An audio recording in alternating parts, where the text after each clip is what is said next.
lo que busca la UAFE es regular los negocios donde más efectivo hay. Estas estructuras criminales lo que buscan es cada vez formalizar mejor sus ingresos.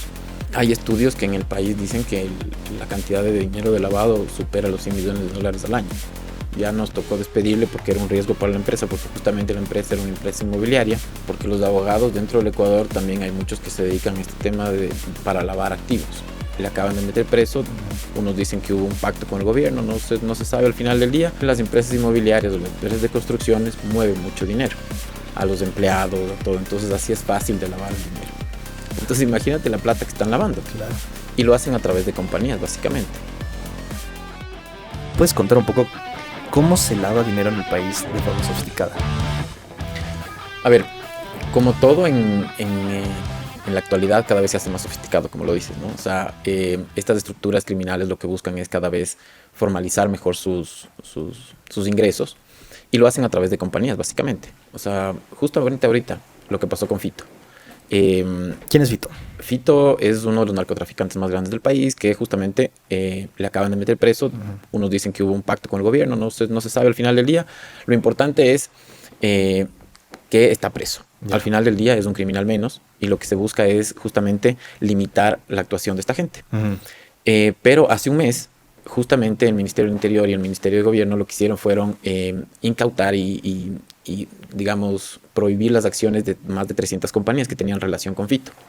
De sus hijos, esposas, amigos, etc. Entonces, ¿cómo se dan cuenta de eso? Porque hay movimientos inusuales. Y eso es gracias a la UAFE, básicamente. Mucha gente dice la UAFE no sirve de nada, pero para estos casos, ya cuando los tienen identificados, es gracias a la UAFE es que se dan cuenta de estos movimientos inusuales. ¿Qué es la UAFE? La UAFE es la unidad de lavado de activos, Ya. que está instaurada desde hace unos 5 o 8 años, si no me equivoco más o menos. Pero lo importante de esto es que te obliga a conocer quiénes son tus clientes. Para las constructoras funciona muchísimo. Quién es tu cliente interno, el exterior, que son tus clientes de afuera, los internos son tus empleados, y cómo funciona. ¿Para qué? Para evitar justamente el lavado de activos. Justamente que no te llegue alguien con un maletín y te trata de comprar un departamento. Tiene que estar el dinero bancarizado. Ya. ¿Ya? Entonces, pero los delincuentes hoy por hoy, ¿qué hacen? Buscan las formas de ingresar ese dinero en la banca porque ya está legalizado. Entre comillas, ya está legalizado. Una vez bancarizado, ya nadie te puede decir nada. Pero eso es en principio, ¿ya? Porque obviamente ya cuando comienzan a hurgar mucho más la fiscalía, la UAFE y tal, se dan cuenta de que siguen el dinero. Entonces, cuando tú sigues el dinero, es donde te das cuenta dónde comenzó el lavado de activos. Entonces, por ejemplo, justamente un cliente yo tenía, tuvimos un episodio bastante importante en la pandemia. Este chico les ayudaba a lavar dinero a los narcotraficantes. ¿Y cómo hace? Tú no puedes hacer movimientos mayores a $5,000 diarios si es que tú tienes que justificar esos movimientos. Que es un relajo, ¿no? Es un problema con los bancos porque te llaman, te dicen, oye, ¿por qué haces esto? ¿De dónde sacas el dinero? ¿Por qué haces esta cantidad de transacciones? Inclusive en las tarjetas de crédito, no sé si te has dado cuenta o te ha pasado que pagas tu almuerzo y quisiste consumir un donut más o un postre, y hay veces que la tarjeta por precaución te bloquea el segundo consumo inmediato en ese local. Pero es simplemente por cuestiones de seguridad. Ya. Entonces, este chico, lo que pasó es que y lo tuvimos que despedir porque este chico lo que hacía era transacciones pequeñas en su cuenta bancaria. Él se quedó sin trabajo en la pandemia y luego de la pandemia, durante la pandemia, él tuvo que encontrar una forma de sobrevivir. ¿Cómo sobrevivía? En su barrio, algún señor, algún chico, se le acercó y le dijo, mira, yo te doy tanto porcentaje de todas las transacciones que tú hagas al día y tienes que pasar a esta cuenta. Pero te van a llegar a tu cuenta personal, te van a llegar $4,000 diarios. Entonces, como 5,000 es el tope, para que no sospechen mucho las autoridades, lo que hacía él, les llegaban a él $4,000 de diferentes partes, y él hacía lo mismo. A él le daban todos los días, le mandaban unas cuentas a su WhatsApp y decían tanta plata a tal persona, y él tenía que transferir y él se quedaba con un remanente, y de esa manera él tenía un sueldo, y es un sueldo rentable porque si es el 10% de 4,000, ya tienes diariamente. Diario. Claro, es diario. Entonces imagínate la plata que están lavando. Claro. Y o sea, claro, él el día en que ya nos tocó despedirle porque era un riesgo para la empresa, porque justamente la empresa era una empresa inmobiliaria. Entonces luego la preocupación de los dueños fue, ¿qué pasa si estos señores se dan cuenta que este chico ahora trabaja en una empresa inmobiliaria? Luego vienen acá y me van a querer hacer lo mismo. Porque las empresas inmobiliarias o las empresas de construcciones mueven mucho dinero a los empleados, a todo. Entonces así es fácil de lavar el dinero. Por eso las empresas hoy por hoy las que más control tienen son las constructoras y las inmobiliarias, que se dedican a construir y a vender. Y es relativamente fácil entonces lavar dinero. Vas y consigues 4 personas y empiezas a darles cash y que vayan a depositar. Básicamente, o sea, Básicamente es eso. en cierta forma, en principio sí. El problema es que luego en algún punto les van a comenzar a dar cuenta, el banco se va a dar cuenta de que ese dinero, de dónde aparece. Entonces, claro, tienen una cadena de 10, 15, 20 personas y el banco se da cuenta, cae una, luego cae otra, pero ellos van reclutando otras más. Pero este chico estuvo haciendo eso 2 años. No sé si seguirá haciendo eso. Él quería salirse de ese trabajo, entre comillas trabajo, pero no le dejaban tampoco. O sea, es claro, o sea, una vez que entras ya no sales, porque ya sabes cómo funciona. Claro. Y sabes quiénes son y todo. Entonces luego puedes solo señalar y decir, fue Pepito, Menganito, y te metes en problemas. Eso en nivel de, digamos, de centavos.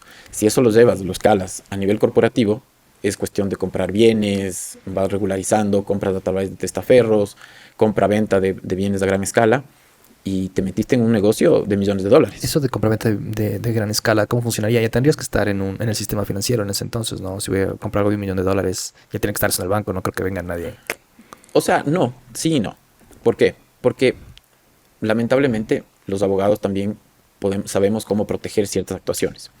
No para lavar el dinero, no para legalizar el dinero, sino para proteger al cliente. Porque digamos, tú tienes una hacienda que cuesta $1.000.000 y tienes un apuro y nadie te quiere comprar. Llega este personaje, que no es, lo pusiste a la venta normalmente por bienes, o sea, por publicas, yo que sé, en cualquier página web. Y lo que haces es, llega este señor y te ofrece, yo te doy $1.000.000, pero en cash. Entonces, ¿qué haces? Entonces, ahí tienes que hacer un contrato mucho más blindado, mucho más fuerte, para que en el caso de que llegase a pasar algo, por lo menos tu parte no haya sido tan afectada. ¿Cómo es eso? Que no te lleguen a quitar los bienes o que no te lleguen a meter en problemas con fiscalía. Claro que básicamente si es que esa persona entra en una investigación previa de fiscalía, vas a estar ahí involucrado, pero en base al contrato puedes tú salvarte o tratar de evitar esos problemas, pero no es que estás 100% seguro, ¿no? Porque obviamente siempre hay el riesgo de que si aceptas en efectivo grandes cantidades vas a estar en problemas, ¿no? Por lo que acabas de mencionar. Porque en realidad no estás haciendo algo malo necesariamente. Tal vez te enteras luego que el dinero tenía dudosa procedencia. Exacto. Pero se eliminan con cash, es cash, ¿no? Exacto. Y ojo, el que venga tampoco de una empresa, tampoco te certifica de que esté 100%. Porque justamente estos familiares de Fito, ¿qué pasó? Tenían empresas. Ellos compraban bienes inmuebles, autos, todo. ¿Y qué es lo que pasa al final del día? Tú eres un vendedor o un comprador de buena fe. Entonces tú no puedes pagar tampoco siendo de buena fe. Tú no puedes pagar por los problemas de otros. Claro. Entonces, por eso siempre uno tiene que asegurarse de tratar de hacer las cosas regularmente, con contratos bien legalizados, asesorarse con un abogado, porque al final del día la gente piensa que el abogado, y eso es algo que en este país la gente tiene que comenzar a entender, que es el abogado no es un gasto, el abogado es una precaución o es una certeza para hacer ciertos negocios.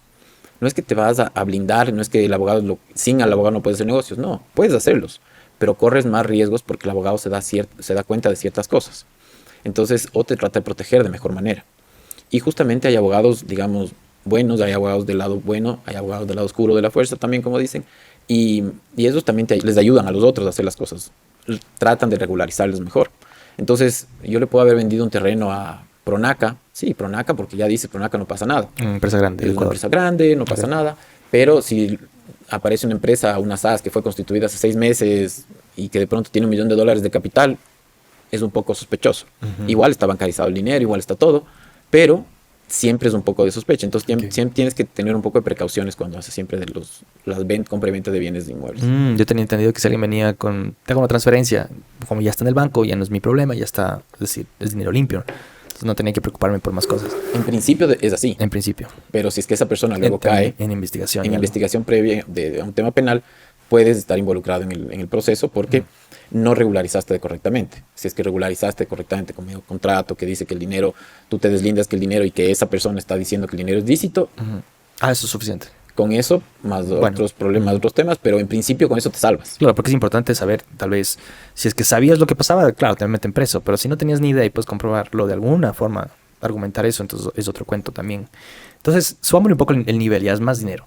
¿Cómo lava alguien $1.000.000? Puede comprarse un restaurante, algo que maneje efectivo y decir, de pronto estoy facturando muchísimo más. Claro, por eso, o sea, justamente lo que busca la UAFE es regular los negocios donde más efectivo hay o donde menos trazabilidad de dinero hay. Inclusive se trató también a los abogados, porque los abogados dentro del Ecuador también hay muchos que se dedican a este tema para lavar activos. Entonces hay, por ejemplo, suenan, o por lo menos uno escucha, que hay estudios jurídicos, no necesariamente dentro de la capital, pero en otras provincias, que te ayudan a hacer ese tipo de cosas. O sea, se han especializado en lavar dinero, justamente para esta gente. ¿Qué haces? Comprar restaurantes donde no tienes trazabilidad del dinero. Llega alguien, te puede pagar una cuenta de $1,000 en efectivo y tú lo aceptas, no pasa nada. Y obviamente comienzas a lavar así. Otro es los hoteles.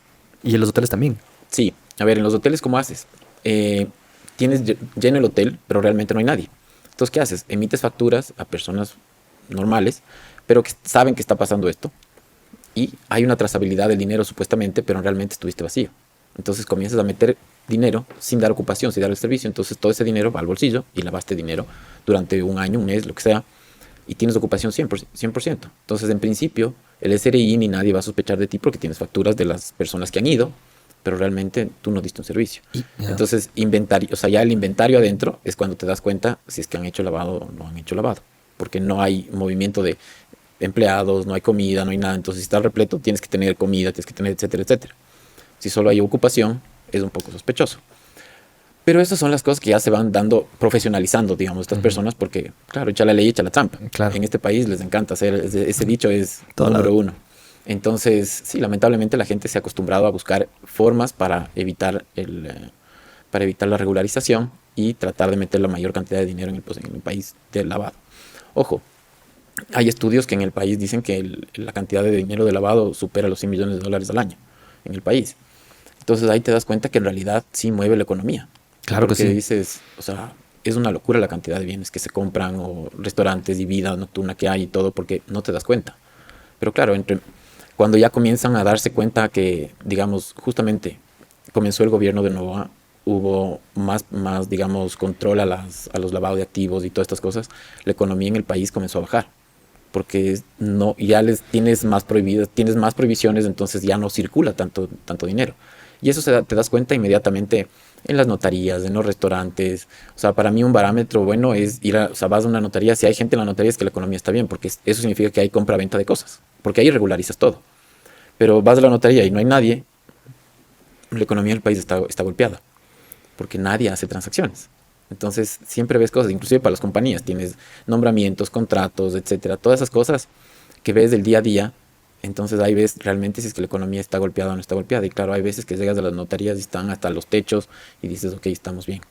Entonces, y se nota, o sea, porque obviamente tienes más clientes también que te buscan y que vas haciendo más compraventas, vas haciendo más temas y tal. Entonces, se va viendo el movimiento. Claro, mucha gente dice, es en el tema inmobiliario. Pero claro, el tema inmobiliario es alzar edificios, es de las casas. Para mí, en mi caso, como es mi giro de negocio, para mí lo más fácil es ver una notaría. Y eso es algo que se nota claramente, se nota ese rato, digamos. Qué interesante, nunca había pensado en eso como un indicador de antelación de la economía. Pero es interesante, claro que sí. ¿Cuál es tu historia? ¿Cuál es tu expertise y cómo llegaste ahí? A ver, yo, para hacerte un poco corta la historia, porque ya voy casi 17 años en esto, yo siempre... he trabajado en estudios jurídicos, ahora ya soy socio de un estudio jurídico, y me he especializado más en derecho administrativo, en derecho público, pero siempre me ha encantado el tema societario, de compañías, fiduciario, fideicomisos, y también el tema inmobiliario. Entonces, si me preguntas, mi fuerte, lo que más me dedico es derecho administrativo. Trabajé 8 años en una empresa de economía mixta, entonces ahí conocí bastante del mundo público. No porque quise, sino porque me ofrecieron en su momento algo interesante y seguí ese camino hasta que ya no había donde más crecer.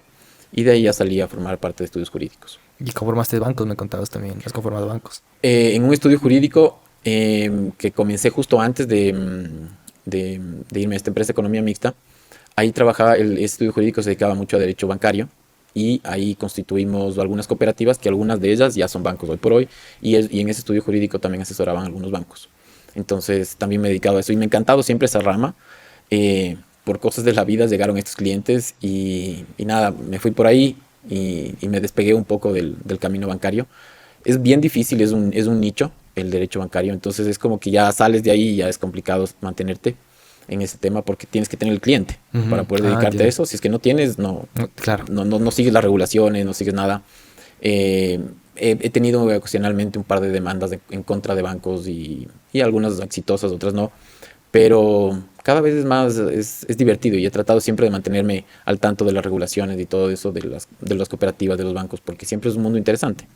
Las finanzas son interesantes en este país. Entonces yo tengo, me invento $100,000 y me uno con 10 amigos más. ¿Qué tengo que hacer? ¿Qué hago para empezar un banco? No, no inicia como un banco, ¿no?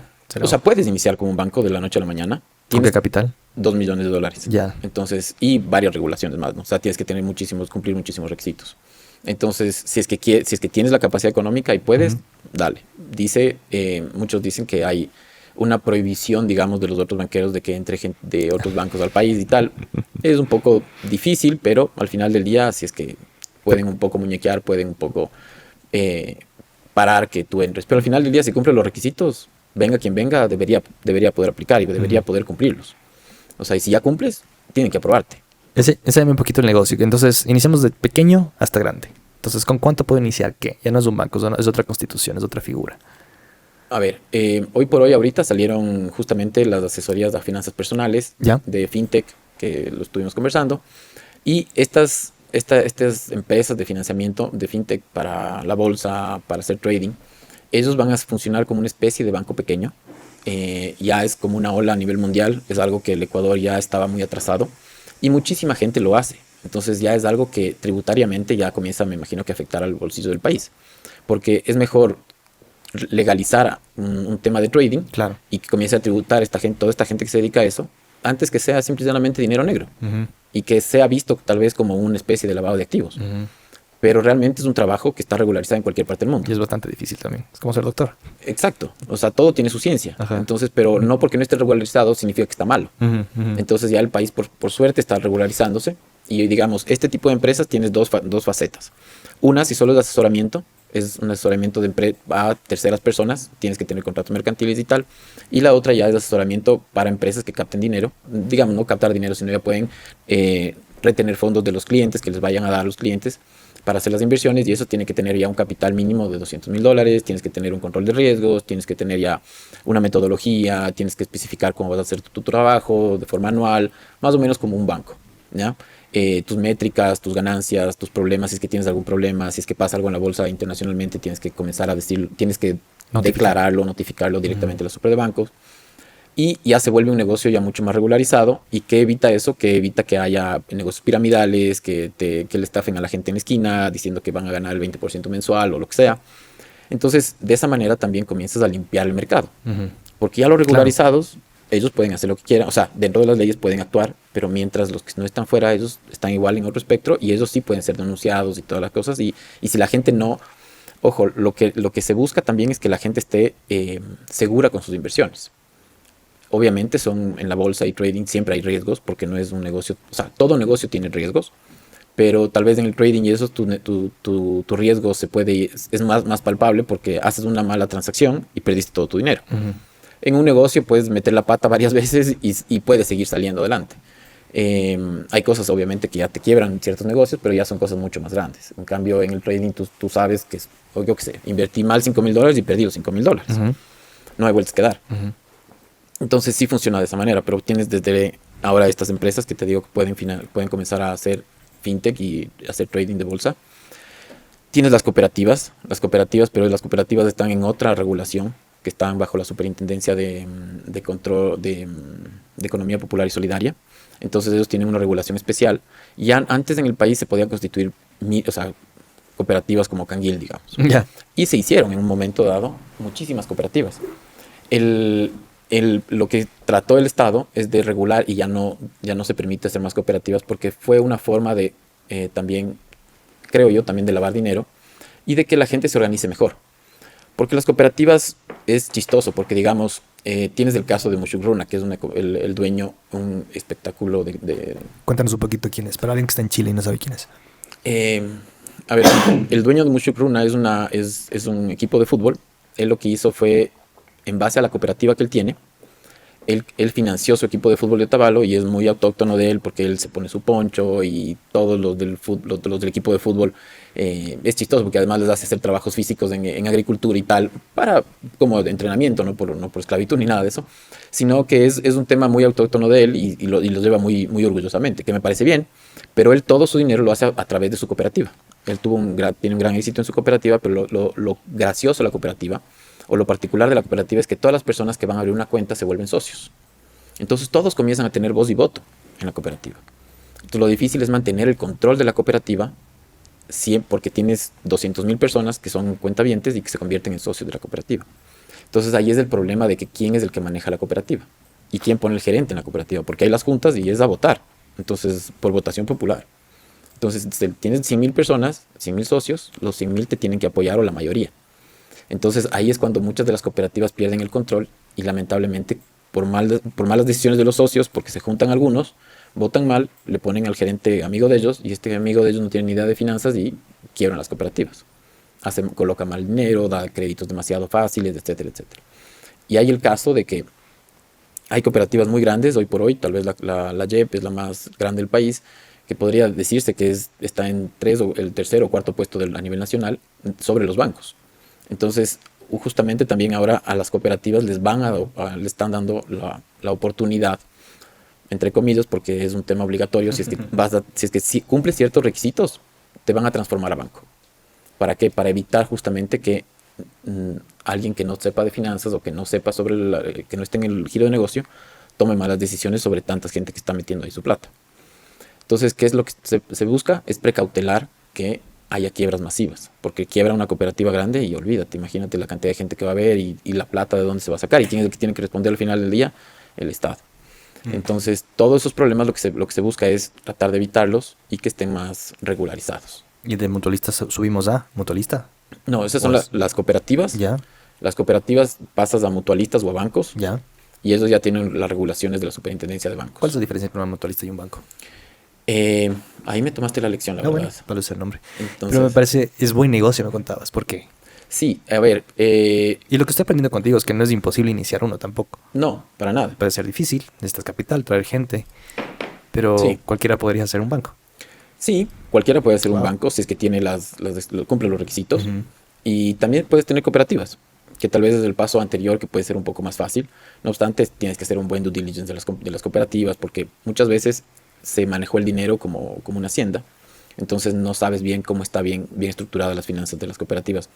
¿Puedes salir a comprar cooperativas? Sí, no es un negocio fácil, pero si tienes el capital y tienes las ganas de entrarlo, dale. ¿Por qué? Porque tienes un buen spread, tienes buenas capacidades de cobrar intereses más altas que los bancos, las cooperativas tienen menos regulaciones de muchas cosas, entonces tienes más facilidades para ganar más dinero. Entonces viene alguien, crea esta entidad que te permite recibir depósitos y puedes multiplicar ese dinero en teoría para prestarlo. Digamos, me dan 1.000.000, puedo prestar 10, puedo prestar 8. Claro, colocas. Entonces, digamos, los bancos tienen unas regulaciones y las cooperativas tienen otras. Ya. Entonces, la cooperativa, si es que no me equivoco, si es que te llega a 1.000.000, puedes colocarlo hasta 8 veces. El banco puedes colocarlo hasta 3. O sea, porque hay diferentes, porque los bancos tienen más regulaciones, tienen diferentes estatus. O sea, es por diferentes razones también, porque no puedes apalancarte todo, porque tienes que tener igualmente un cierto capital, tienes que estar, siempre tiene que estar cierta cantidad de capital, tiene que estar siempre resguardado Ya. por los bancos. Las cooperativas es diferente porque puedes ser financiado también desde otros lados. Entonces, son digamos, reglas diferentes, universos diferentes, que a diferentes personas pueden interesar. Entonces, por ejemplo, yo cuando comencé a trabajar, manejábamos unas cooperativas y a ellos les llegaban financiamientos internacionales de ONGs o de empresas que quieren ayudar al campo y cosas así. Entonces, justamente tú puedes comenzar a vender eso. Y a nivel mundial lo que le gusta mucho a la gente es ayudar a gente con menos recursos, con menos facilidades, y de esa manera te dan ese dinero para que lo coloques. Entonces, esa es la parte también divertida de las cooperativas, digamos, porque puedes comenzar a captar dinero de fundaciones para hacerlo bien, ¿no? O sea, ahí vas, digamos, al campo, esos son tus nichos. Porque, ojo, también tú tienes que tener tu nicho bien establecido de hacia dónde y cuáles son tus créditos que vas a establecer. Tampoco es que esto es una fiesta, ¿no? Ujú. Tienes unas regulaciones, pero estas mismas también te dan flexibilidades.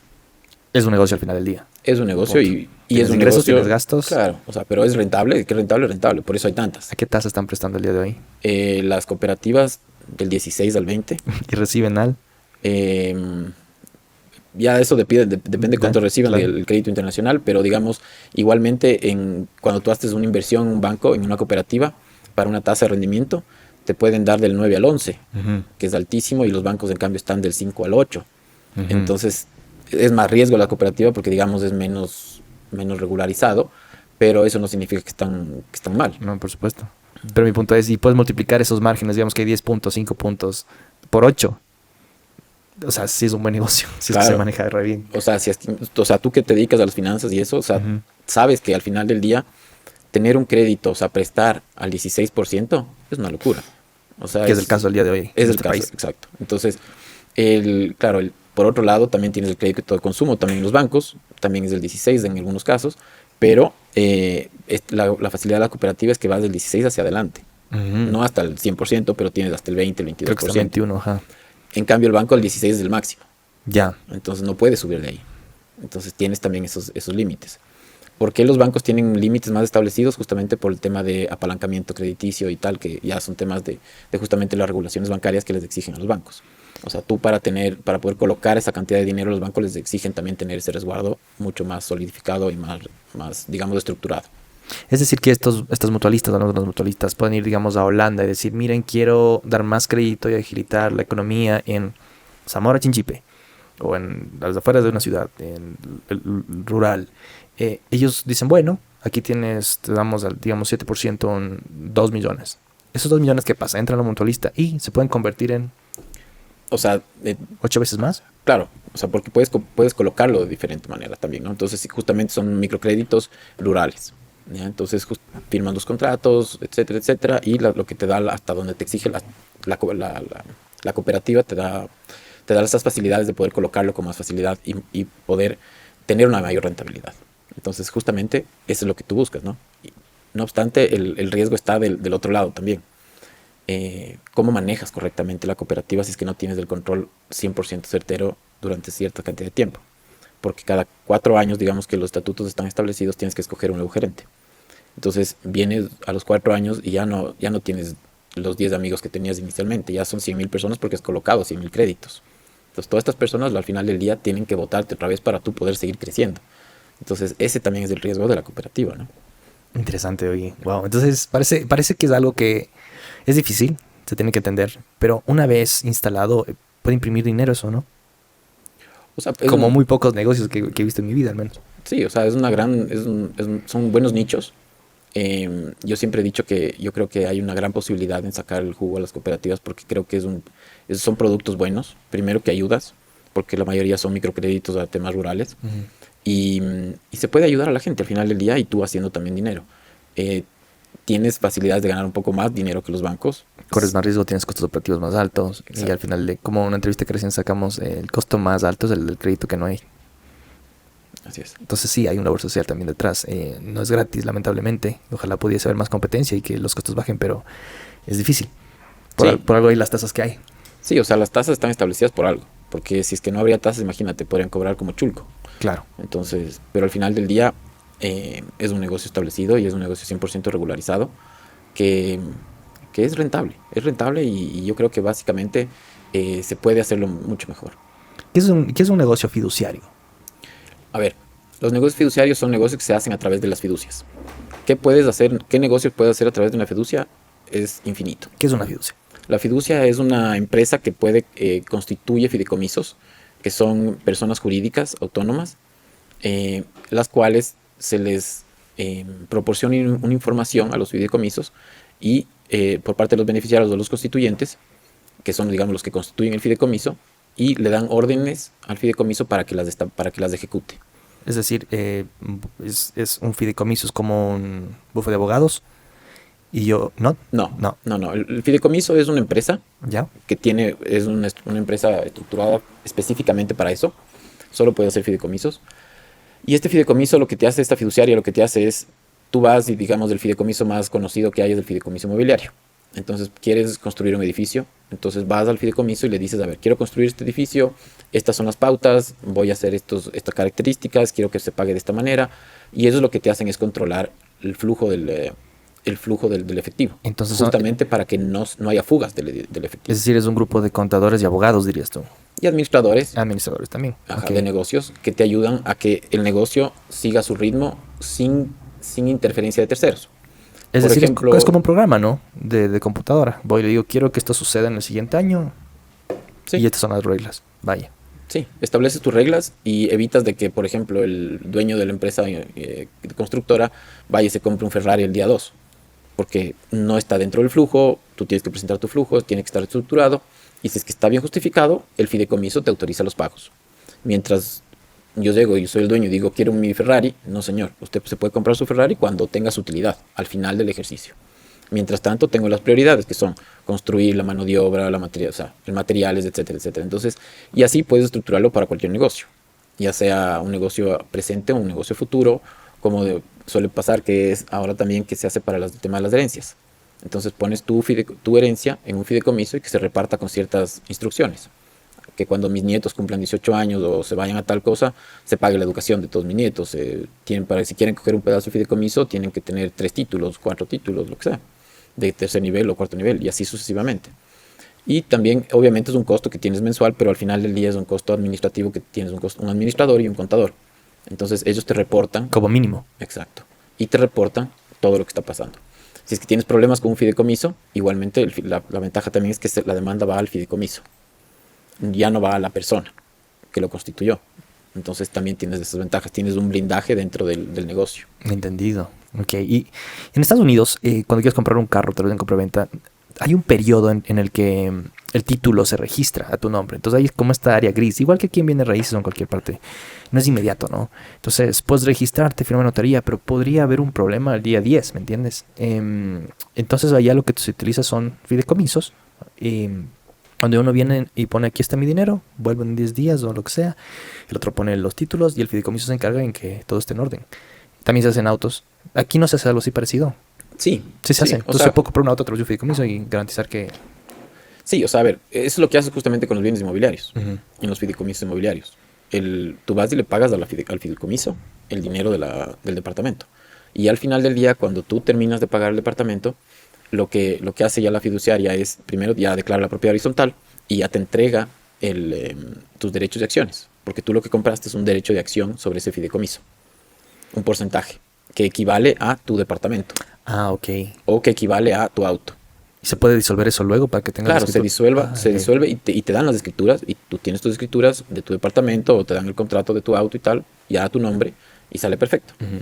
Entonces de eso no hay un problema, digamos. O sea, más bien es la forma más regularizada que puede haber y más estructurada que está en el país. O sea, los fideicomisos, al menos inmobiliarios, se han vuelto muy famosos justamente para que no pase que alguna constructora quiebre y que desapareció el dinero ¿Qué pasaba? que pasaba antes. Entonces ahora ya la mayoría de constructoras, no te digo todas, pero sí algunas, sí se manejan con los fideicomisos y ahí no hay pérdidas, no hay vueltas que dar. O sea, si salió mal el proyecto es porque no estuvo bien organizado el proyecto desde un inicio. O cambió el mercado, ¿no? O Tal vez. hubieron fluctuaciones del COVID, o sea, Ujú. cosas externas graves. Pero lo normal es que siempre vaya a salir. Entonces tiene que haber las ventas, tiene que ser al punto de equilibrio y etcétera. O sea, seguir adelante. Pero eso es lo normal. O sea, entonces mientras tenga un círculo normal, no pasa nada. Y esto me contabas que no es tan caro ni difícil de constituir, digamos, para cualquier otro tipo de negocio. No. O sea, depende de la cantidad. Yo creo que o sea, los fideicomisos cobran de acuerdo a las actividades que van a hacer. Si vas a hacer una transacción al mes, cobran el mínimo y así sucesivamente. Entonces depende de la cantidad de trabajo que le vayas a dar a la fiduciaria. Para dar una idea a las personas que están viendo cuánto es eso. O sea, digamos, En dólares. constituir un fideicomiso en el Ecuador para un negocio normal, digamos, no inmobiliario porque ese es otro rango, te costará unos 800 a $1,500 constituirlo y de ahí el fin mensual pueden ir desde 300 a infinito, dependiendo las actividades. Pero lo normal será cobrar unos $600 mensuales, que te incluye, como te digo, el contador y el administrador. Entonces, al final del día, como costos, para una empresa puede ser mucho mejor porque te evitas también ese costo, ¿no? Claro, y mi objetivo el día de hoy es educar un poco más a las personas en las herramientas que tenemos, pero inclusive yo, en negocios y finanzas y en raíces tantos años, he tenido esta concepción de que un fideicomiso es increíblemente complicado. Siempre escuchamos fideicomisos del hospital, fideicomiso del hotel, que son monstruos, ¿no? Pero en realidad son herramientas que todo el mundo tiene acceso.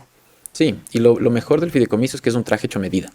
Entonces es lo que tú necesites, te lo diseñan para ti.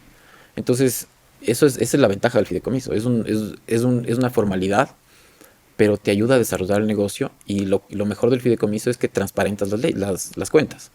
Porque básicamente lo que tú necesitas a veces en los negocios es tal vez no tengas toda la confianza con ciertas personas, entonces puedes meter el negocio en el fideicomiso para transparentar las cosas. Y así nadie lo maneja. No es que yo meto cuchara, no. O sea, tú puedes ser el mayoritario, pero ya cuando entra el fideicomiso son otras las reglas. Entonces ya hay otra estructura dentro de tu compañía que maneja ese negocio en particular. Entonces tú puedes tener, por ejemplo, temas de... Hablemos de mi caso, ¿qué te parece? Estábamos hablando de un tema bastante complicado y justamente hemos creado todos los pasos para entender lo que vamos a hablar ahorita. Y es que en Ecuador, en este instante, no veo liquidez. Hay una contracción del dinero. Entonces se me ha hecho increíblemente difícil mover propiedades, venderlas.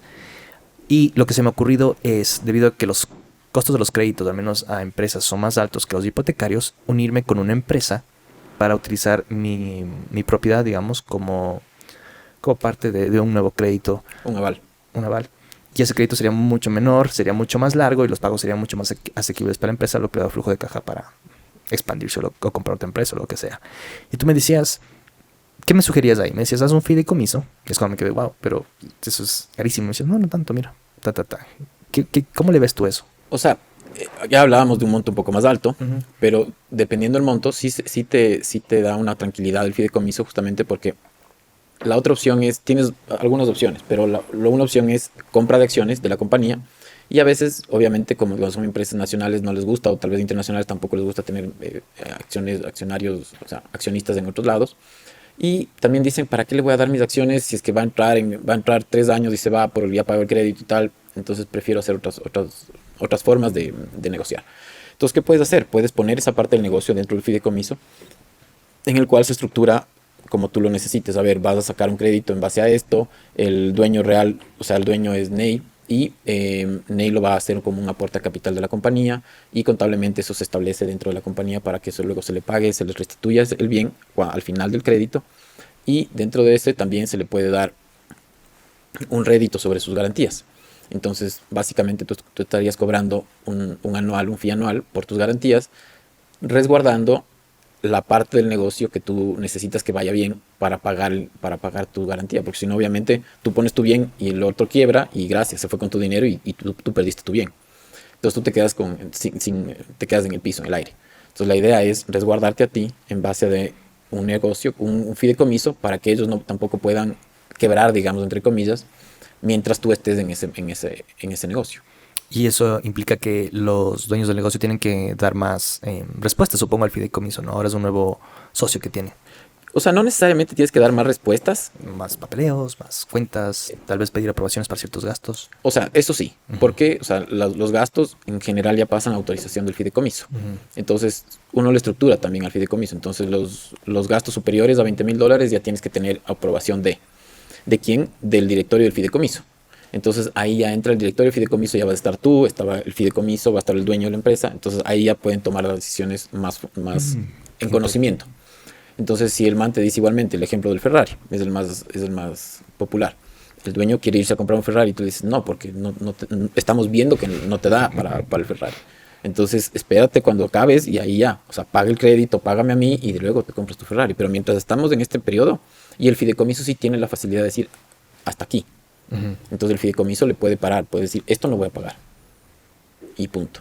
Entonces luego sí puedes tener problemas, puedes ir ya vas a otro índole que ya puede ir a un tema legal y tal, pero la estructura está hecha.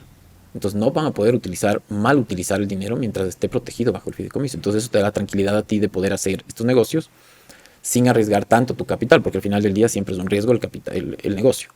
Pero por lo menos le vas a sacar una rentabilidad. Claro, por ejemplo, se me ocurre que si entras como accionista, el accionista mayoritario podría hacer una reunión y empezar a emitir nuevas acciones y te diluye simplemente.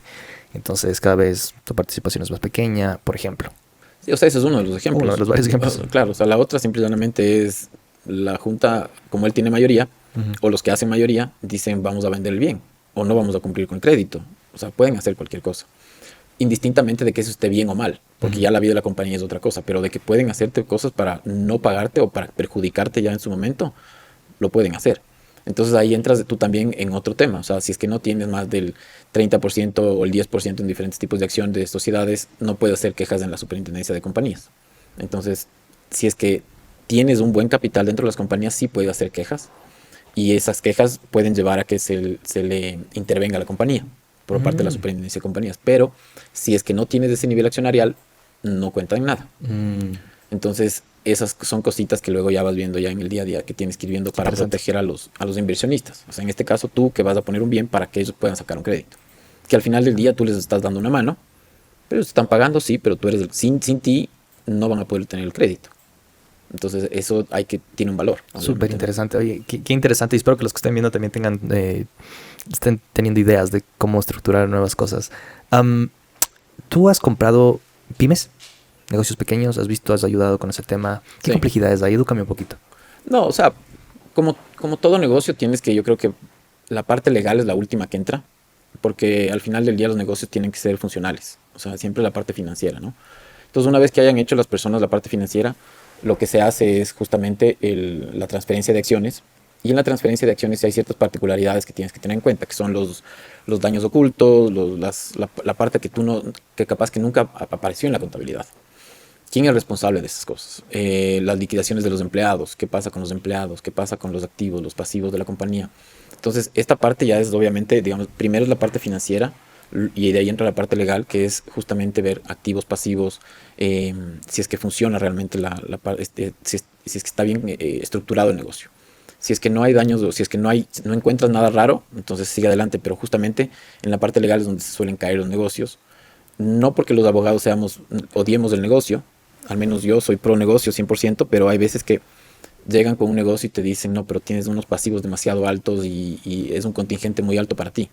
Entonces le explicas cuál es el contingente y lo que le costaría en el tiempo y ahí la persona obviamente toma las decisiones. Porque muchas veces te dicen, no, sí, solo tengo 5 empleados, pero sí, esos 5 empleados, ¿qué tiempo los tiene? 17 años o 15 años. Es un contingente alto porque tienes que ya pagar la jubilación de los empleados. Entonces, ¿quién asume esos gastos? O sea, y ahí vas viendo todos esos detallitos que ya van del día a día de la compañía, que muchas veces no te das cuenta, ¿no? ¿Cómo estructurarías tú un fideicomiso para agilitar ese tema? Para una transacción, para una compra-venta de compañías no necesitas, yo creo que un fideicomiso, lo que necesitas es un buen due diligence y con eso estructurar bien los contratos y establecer bien que si es que hay, digamos, datos o saltan luego de que tú hayas comprado durante una cierta cantidad de periodo de tiempo, estos problemas tú tendrás que ser responsable de forma inmediata. Entonces ahí me comentabas hitos, por ejemplo, no hacer un pago de entero al inicio y decir vayan, sino de a poco. De a poco. Exacto. ¿Cuánto sería lo normal? ¿Un año? Depende, ¿no? Depende el tamaño de la compañía también, ¿no? Porque si son una compañía de $20,000 que compraste un negocio pequeño, o sea, tampoco te vas a demorar un año tal vez en comprarlo porque tampoco te voy a vender yo si es que me voy a cobrar en un año. Claro. Pero lo normal es unos 6 meses, un año, y ya dependiendo del negocio también pueden ser hasta 5 años, ¿no? O lo que se establezca entre las partes. Pero ya eso mucho determina el tamaño del negocio que tú vas a comprar, la transacción. Definamos un pyme entre $300,000 de venta hasta $5 millones de ventas. Yo te diría que un año. Un año. Sí, en un año y medio ya aparecen ahí todas las cosas y en principio ya es el riesgo, digamos. Muchos te dicen que 2 años tiene que ser lo mínimo, pero, o sea, ahí sí muchos depende de la confianza y cómo vas a hacer el negocio, ¿no? Porque también eso también es un parámetro para la compra-venta. Muchos te dicen, ok, yo te acepto cualquier cosa hasta el año. Luego de eso ya es tu problema. Y porque tal vez ellos saben que los problemas de ellos van a venir después del año. Claro, porque en realidad cuando entras a una transacción estás en desventaja si vas a comprar un negocio, porque la persona que te está vendiendo sabe todo del negocio. Tú estás entrando a aprender técnicamente. Entonces, claro, esa es la desventaja que tienes. Entonces, puede que la persona sepa que se le vienen las demandas en un año. Ahorita no va a pasar nada. Entonces, él va a tratar de negociarte siempre máximo al año. Entonces, ahí también tienes que ir viendo ese feeling, ¿no? Y obviamente la parte contable, que ahí te vas a dar cuenta y legal de por dónde van a venir los problemas. Pero sí, o sea, al final del día, para que una compra-venta de un negocio no necesitas un fideicomiso. O sea, puedes estructurarlo, el fideicomiso también para una sesión de acciones, transacción, pero puedes hacerlo tranquilamente sin el fideicomiso. Más bien el fideicomiso lo que te ayuda es mejor para manejar un negocio. o para manejar ciertas áreas del negocio. Entonces, como yo te decía, si es que vas a dar el crédito, ellos van a abrir una nueva línea en una fábrica, por ejemplo. Nueva línea de negocio. Entonces, esta nueva línea de negocio puede entrar al fideicomiso para que tú estés protegido bajo el fideicomiso sobre tu bien que vas a poner ahí como garantía. Y no necesariamente constituir otra empresa, porque al final ya necesitas la empresa madre para aplicar el crédito. Exacto. La historial anterior. Exacto. Y constituir una nueva empresa, primero son más gastos y luego justamente el historial bancario. Entonces no tienes ese historial financiero ni nada, entonces no te van a dar nunca. Si no coges la compañía madre, no llegas a ningún lado. Y obviamente también hay empresas que se manejan como una especie de holding a través de un fideicomiso. Entonces un fideicomiso tiene todas las acciones de varias empresas y este fideicomiso da las instrucciones a las diferentes empresas para manejarse. Y es algo que hablábamos el otro día, era que en Estados Unidos se llaman trusts, ¿no? Ajá. Y la gente, si quiere desaparecer, simplemente dona, no es donación, o sí, es una donación al trust. Y le nombras monjitas del Cristo y no te encuentra nadie. Exacto. No te llega a encontrar nadie. En Estados Unidos tienes una protección a los fideicomisos impresionantes. Aquí es bien difícil, no te digo que es fácil, es bien complicado, tienes que seguir algunos procesos judiciales, pero sí puedes llegar a encontrarles a los dueños del fideicomiso. En las fiduciarias normalmente sí son más abiertos dependiendo del problema, pero es complejo igual. O sea, pero también en Estados Unidos sí son antibalas. Ahí sí no pasa. Por eso a veces me sorprendo de, por ejemplo, alguna celebridad, algún banquero por aquí que puso dinero en Panamá y se volvió un problemote. ¿Por qué no haberlo hecho a través de un fideicomiso estadounidense? Y nunca figuraban en esas cosas, ¿no? Al final del día yo creo que es un tema de costos. Entonces tal vez no les gustó el tema de cuánto les cuesta constituir un fideicomiso y al final del día le rebota porque ya apareció su nombre ahí. O sea, ya si tienes el dinero para hacer inversiones en el extranjero y tal, yo sí te recomendaría hacerlo estructuradamente para evitar problemas. Se comprar un departamento, lo que sea, claro. Es más fácil. O sea, tal vez un departamento no, porque eso es algo que no es un negocio, ¿no? Pero si lo vas a utilizar para negocios y quieres ir creciendo paulatinamente, pues mejor tal vez hacerte un trust y vas creciendo, porque además también está el tema impositivo. Entonces luego a título personal también tú tienes que ir a hacer las declaraciones y todos tus ingresos. En cambio, a través del trust puedas no obviar, sino pagar menos. Porque ya no es tuyo. No es tuyo y tienes los costos y el fideicomiso se encarga de eso, ¿no? Además del fideicomiso te dice, a ver, esto me dice que tengo que pagar y punto, pago. No es como que no pagues, no, pago y punto. Que eso también es otra ventaja, ¿no? Aquí muchas veces no se paga, yo qué sé, la patente, no pagan el impuesto predial. El fideicomiso no te pregunta. El fideicomiso paga y punto. Entonces no es que, es que no he pagado el impuesto predial, entonces no le puedo sacar la propiedad horizontal. No, esas cosas no pasan con los fideicomisos. Por eso es una tranquilidad de la gente que sabe que el rato que pone la plata ahí en el fideicomiso, si es que no pasa un hecatombe, pues va a recibir su bien y va a recibir sus escrituras sin problemas. Hay fideicomisos que se han demorado de inmobiliarios 2, 3 años o en vez de 5 años cuando tenían que haber sido liquidados en un año, digamos. Pero por ciertas situaciones siguen ahí, pero siguen ahí. Nadie se ha ido, siguen siendo dueños de su porcentaje que equivale a. O sea, no es que estás en la nebulosa. Entendidísimo, muchísimas gracias. Y vas haciendo esto 17 años. Dedicándome a una cosa y otra, sí. Chévere. Sí. ¿Te puedes ver hace 17 años? ¿Qué te dirías? Tal vez no me hubiera dedicado al tema público, si me hubiera dedicado más al tema corporativo y a lo que me gusta, que es las bancas, las finanzas, y me hubiera quedado más en esa línea. No me hubiera ido al tema público, porque al final del día sí participé dentro de un proyecto que en su momento fue divertido, fue súper chévere. Era Yachay. Yo formaba parte de la empresa Economía Mixta que construyó Yachay. ¿Qué es Yachay? Yachay es lo que querían hacer acá, una nueva ciudad inteligente. Y querían llevar allá a todas las empresas internacionales y crear una universidad de los niños más prodigiosos del Ecuador. Y quisieran hacerlo eso en Ibarra, en una ciudad que es en un pueblito que se llama Urcuquí. Pero por cosas que manejaron mal, obviamente, el gobierno en su momento de Rafael Correa manejó mal este tema, no se dio como se tenía que verdad. Por ejemplo, en Corea del Sur hay una ciudad inteligente que se llama Incheon, que es una de las ciudades más exitosas del mundo. ¿Por qué? Porque les llevaron a un tema netamente comercial. No es un tema ideológico, no es un tema académico, es un tema comercial. Y de esa manera llevas a las grandes compañías, tienen menos impuestos, menos O sea, había una cantidad de cosas que pueden hacer y surgía una ciudad. Ellos crearon esta ciudad en Incheon, en Corea del Sur, es más, de la nada. O sea, hicieron una isla en la mitad del mar y ahí se creó esta nueva ciudad.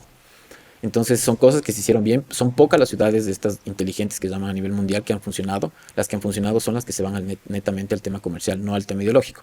Lamentablemente en esa época en este país se llevaba mucho al tema ideológico y esta fue la razón de que no haya surgido bien ese proyecto.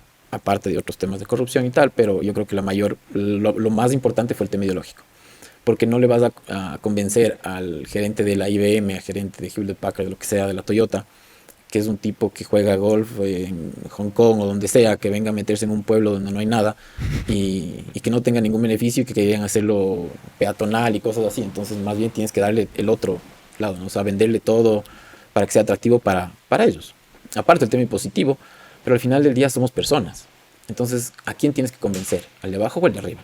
Ujú. Tienes que convencerle al de arriba. Y el de arriba es el que toma la decisión. Entonces, si él se ve ahí, gol. Si no se ve ahí, no va. No importa. Porque al final del día, oportunidades, digamos, de crecimiento de nivel impositivo, las vas a conseguir en muchos países. Porque muchos países quieren atraer inversión. Entonces, tienes que saber vender esos temas. Entonces, lamentablemente, no se lo vendió bien. Y pasó lo que pasó, que fue ahora quedó en una universidad donde sí hay gente muy prodigiosa, muy inteligente que estudia ahí, pero no es ni el 5% de lo que se quería. Imagínate, se expropiaron casi 800 hectáreas Wow. y en uso deben haber 3. No. Entonces no compensa. Entonces me dejé llevar por esta parte, tal vez de hacer algo por el país en su momento y dejé la parte más, digamos, corporativa, comercial. Pero bueno, todo pasa por algo, no me arrepiento. Pero sí, yo creo que si hubiera, tal vez, que me hubiera quedado más en la parte corporativa, hubiera sido diferente. Muchísimas gracias por tu tiempo, te agradezco un montón. ¿Y dónde puede encontrar la gente? Bueno, yo soy socio de un estudio jurídico que se llama Lexintel. A las órdenes, Francisco Vaquerizo. Ahí mi correo es fvaquerizo@lexintel.com.es y con gusto. Muchísimas gracias por tu tiempo. Es un placer hablar contigo. Igual. Gracias. Chao.